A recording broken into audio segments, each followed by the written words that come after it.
주방은 양주 5군 양선현 출신으로 어렸을 때부터 학문을 닦는 걸 좋아했다고 합니다.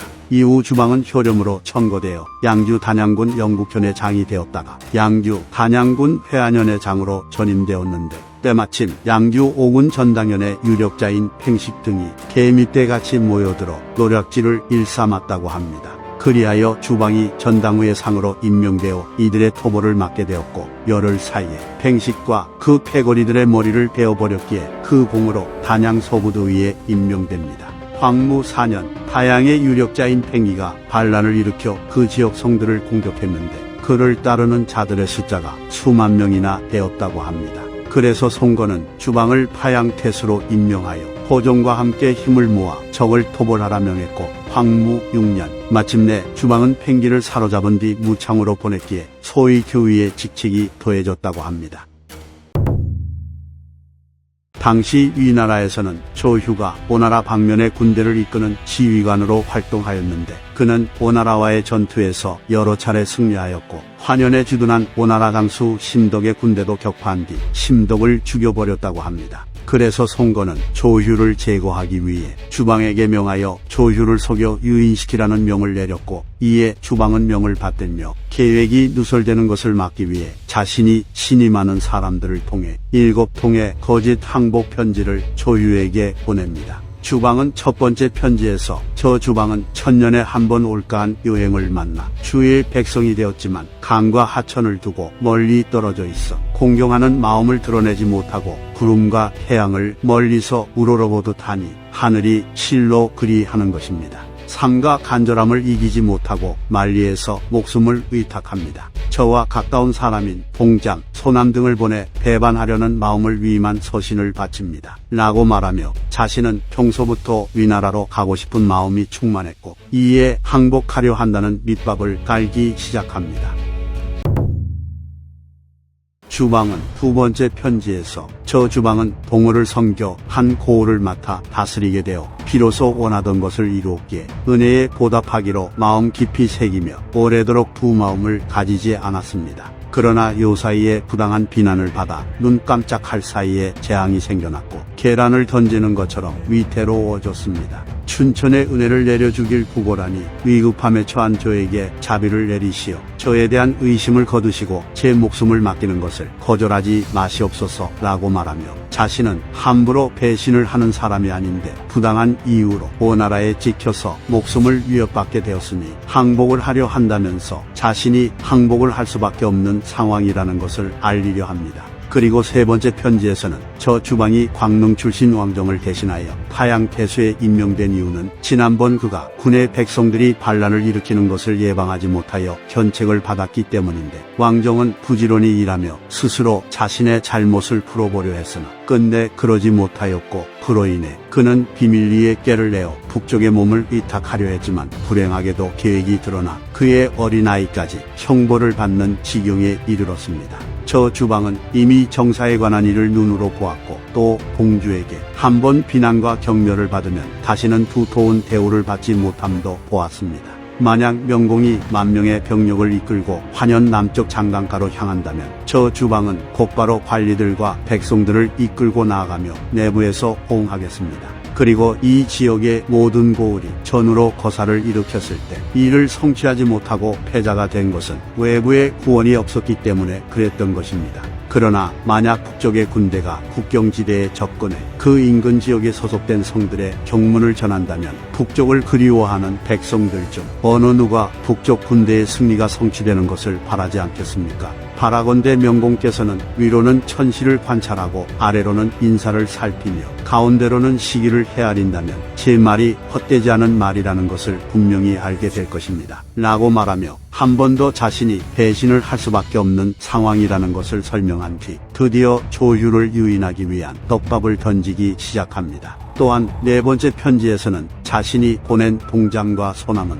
어렸을 때부터 자신의 집에서 성장하였기에 믿을 수 있는 인물들이고 아들처럼 신이 많은 사람들이기 때문에 계획이 누설되는 것은 걱정할 필요가 없고 만약 의심스러우면 이들을 다시 돌려보내 모반의 죄로 처벌받게 만들어도 좋다고 말한 뒤 그런데 그렇게 되면 다시는 자신과 연락을 취할 수 없게 될 거라는 반협박식의 발언도 하는데 이는 조유에게 계획이 틀어질 확률이 낮다는 것을 인지시키고 주방 자신에 대한 조유의 의심을 줄이기 위한 방편이었습니다.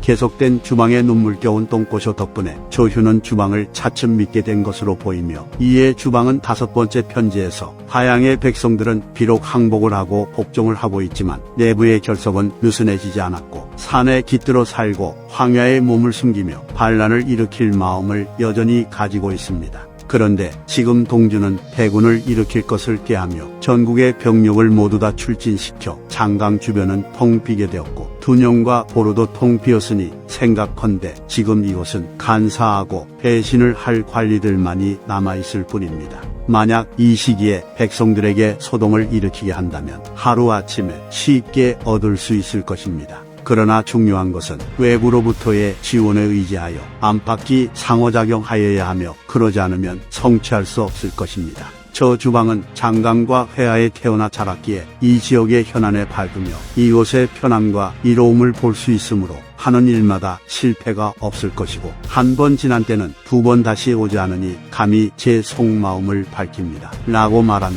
지금이 오나라를 공격할 절호의 기회라는 것을 알립니다. 그리고 여섯 번째 편지에서는 송권이 성양을 공격하려 한다는 내부 정보를 전달함과 동시에 과거 파양에서 반란을 일으켰던 팽이가 어떤 연유로 망하게 되었는지를 설명하며 지금 반란의 성공은 자신이 아닌 조휴의 빠른 선택에 달려있다고 말하며 조휴가 군을 이끌고 내려오도록 계속 재촉했다고 합니다. 또한 주방은 마침내 조휴에게 마지막인 일곱 번째 편지를 보내는데 지금 대사를 행하게 되었는데 만약 작호를 내리지 않는다면 이들이 힘써서 활동하게 할 방법이 없으니 장군께 후작의 인장과 인근 각각 50개와 낭중의 인장과 인근 각각 100개 교위와 도위의 인장과 인근 각기 200개를 하사해 줄 것을 간절히 바랍니다. 저는 이것을 얻으면 모든 괴수들에게 임시로 수여하여 그 뜻을 장려하도록 하겠습니다. 라는 내용을 전달하여 반란을 시행하기도 전에 반란에 동참한 사람들에게 자기를 내리도록 요구하며 조휴가 김칫국을 마시게 만듭니다.